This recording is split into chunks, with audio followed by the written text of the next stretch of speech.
Baik, saya mulai. Dari topologi yang ada di depan, perhatikan. Dari topologi yang ada di depan, ya dari topologi yang ada di depan, kita akan buat hotspot untuk ke wireless. Ya, perhatikan dulu. Ya, kita akan buat IP hotspot ke wireless, di mana di wireless ini IP-nya 90.90.90.1. Nah, yang akan kita atur sekarang, ini waktu kita cuma 15 menit sampai istirahat. Jadi yang akan saya atur dan akan saya ajarkan adalah bagaimana cara membuat sebuah hotspot dan juga nanti bisa diakses. Caranya sangat mudah, namun nanti beberapa hal mengenai beberapa fitur silakan diperhatikan dulu. Pertanyaan akan saya tampung nanti di akhir atau setelah istirahat.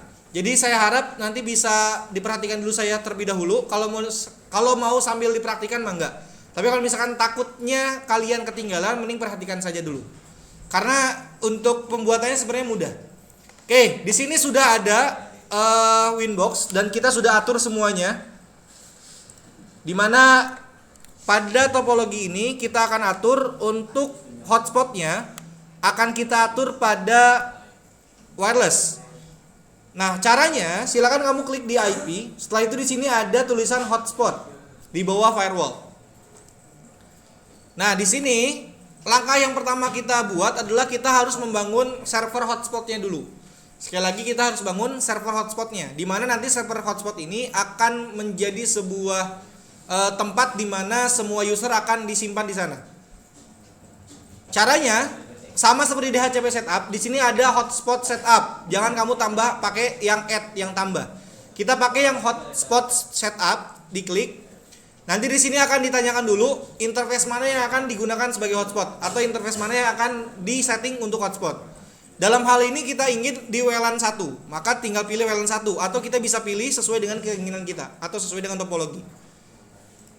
Setelah itu tinggal klik next. Nah, ini adalah local address of network, artinya IP lokal yang ada dalam router kita. Yang dimana nanti router ini akan diakses menggunakan usernya atau menggunakan klien. Nanti IP-nya adalah gateway-nya 90.1. Ini sesuai ya dengan IP WLAN di kita. Next, ini address pool-nya. Sama seperti DHCP, jadi yang diberikanmu juga sama. Ini next lagi.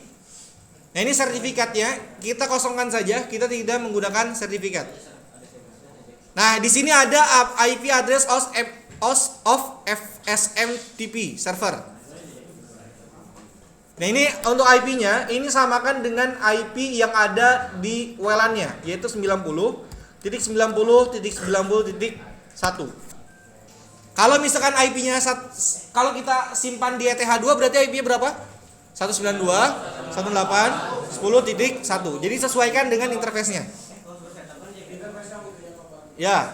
Ini DNS servernya bisa kita isi menjadi sama 90.90.90.1 juga. Setelah itu next.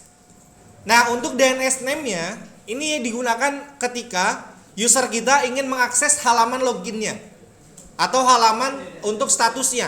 Ini bisa kita atur, misalkan saya ingin erian.net. Kamu bisa mengatur nama kalian masing-masing. Bebas, tapi ujungnya itu bisa pakai .net, .id, .com, .co.id bebas. Itu harus Pak, pakai kayak gitu. Ya, harus pakai. Ini kalau kalian pernah tahu domain itu yang mengubah alamat IP menjadi sebuah nama. Ya, jadi nanti IP 90.1 nanti itu diubah menjadi erian.net atau sayid.net atau panji.net. Ya. Oke, lanjutkan lagi. Setelah itu next. Nah, ini ada hotspot setup untuk user admin. User pertama. Ini bisa kita atur untuk usernya admin atau apapun itu, dan passwordnya juga bebas. Misalkan passwordnya adalah admin juga kalau saya. Setelah itu next. Maka sudah selesai untuk membuat servernya. Nah, di sini kita masih baru membuat server hotspotnya. Ya, perhatikan dulu. Kita masih baru buat server hotspotnya. Nah, langkah selanjutnya yang harus kita lakukan adalah mengecek server profile.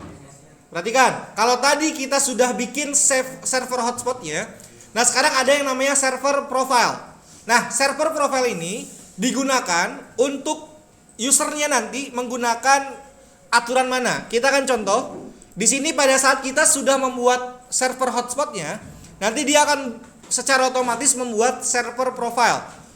Di sini sudah ada server profilnya adalah HSP Prof 1. Ini otomatis dibuat.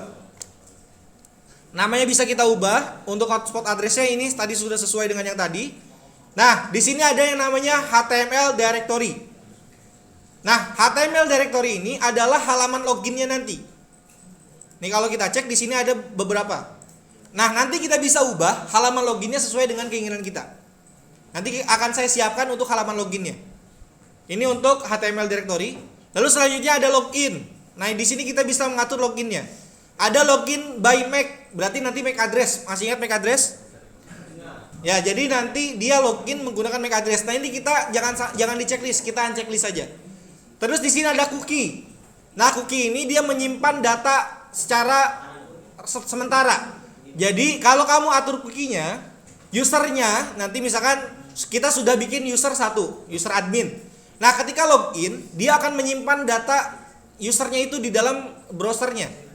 Kalau kita menggunakan cookie. Tapi kalau cookie-nya di unchecklist, maka data usernya itu dihapus juga. Fungsinya untuk apa? Nanti kalau misalkan kamu ingin logout, kalau cookie-nya masih ada, nanti dia akan otomatis login. Karena data usernya masih disimpan di browser.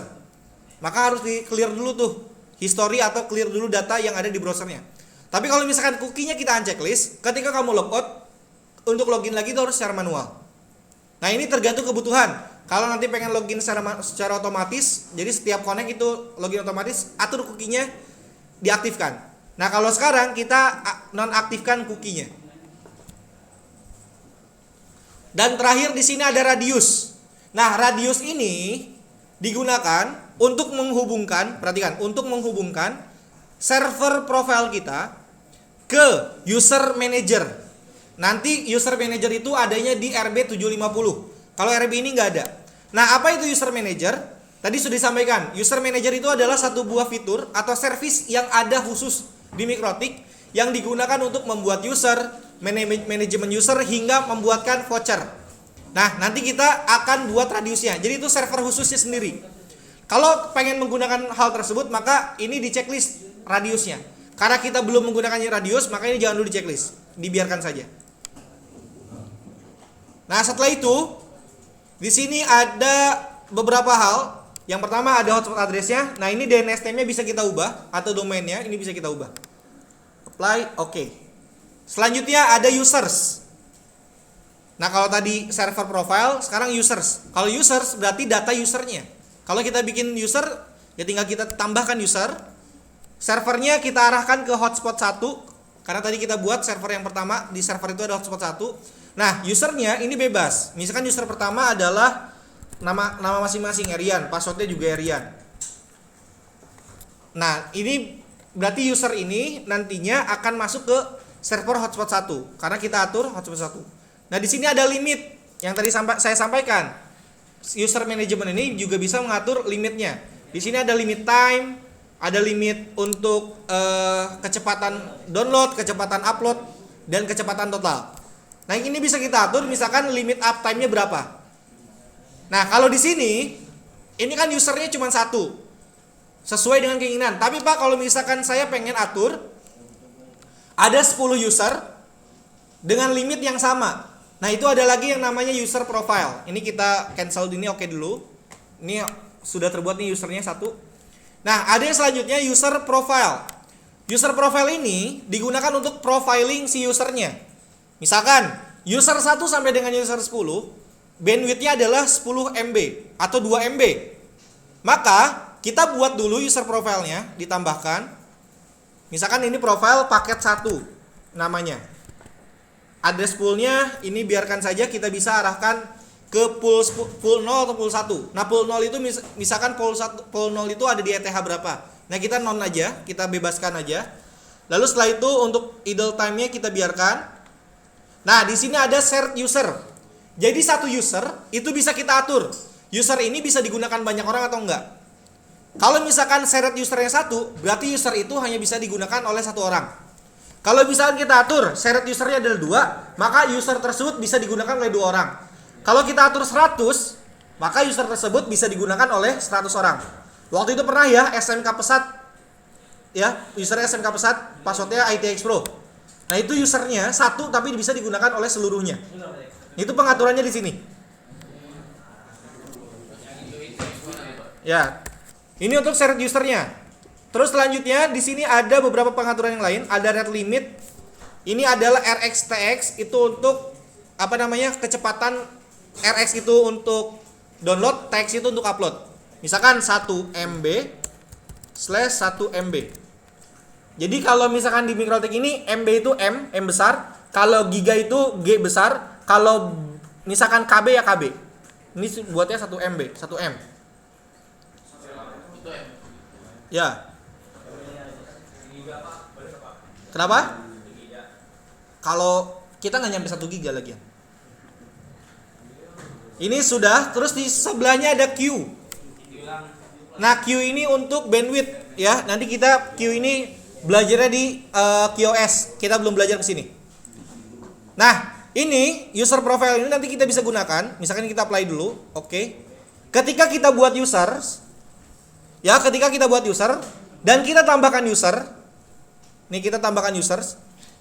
Kita pilih servernya adalah hotspot 1, misalkan usernya adalah Syafiq. Passwordnya 123. Maka nanti di sini ada profile nih, ada tulisan profile. Ini bisa kita atur kalah paket 1 yang tadi kita buat. Maka user Syafiq ini nanti untuk rate limitnya sesuai dengan profile atau user profile yang telah kita buat tadi. Kalau kita apply, oke, maka nanti rate limitnya sesuai dengan apa yang sesuai di user profile tadi. Pak, gimana kalau misalkan saya pengen bikin user sekali 100 atau sekali 1000? Nah, kita akan gunakan hal tersebut nanti pada saat kita menggunakan user manager. Insya Allah nanti mungkin kalau siang kita sudah selesai untuk praktiknya, siang kita akan menggunakan user manager menggunakan RB750. Makanya nanti setelah ini saya akan kasih waktu kalian untuk mempraktikkan ini. Nanti setelah itu silakan kalian dicoba menggunakan handphone. Nah, barulah kita akan melakukan konfigurasi menggunakan user manager menggunakan RB750. Oke, itu saja mungkin untuk user manager atau user di hotspot. Silakan, ini saya akan coba. Ya, saya akan coba untuk di sini saya akan akses ke AP. Ada yang ngikutin? Nggak ada yang ngikutin ya? Ini saya akan contohkan.